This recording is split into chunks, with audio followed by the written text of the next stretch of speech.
عايزين نقلل سكر في رمضان، ولكن المشكلة ان السكر مش بس في الحلويات، السكر كمان في المنتجات اللي احنا بناكلها، ولكن اوقات بيبقى مكتوب بطريقة غير مباشرة، فنبقى مش واخدين بالنا ان احنا بنستهلك كميات كبيرة جدا من السكر عشان مش عارفين نقرأ الا على العبوة بشكل صحيح. انا مش بس هلاقي كلمة سكر بشكل واضح، ولكن اخد بالي من الحصة، يعني في كام جرام في الحصة.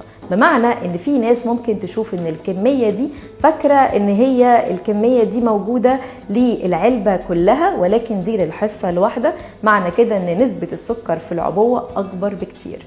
طيب اوقات السكر بيتكتب بشكل زي فركتوز، جلوكوز، ممكن يكون زي عسل، ممكن يكون مكتوب بطريقة تخليني ما افهمش ان هو سكر بشكل مباشر.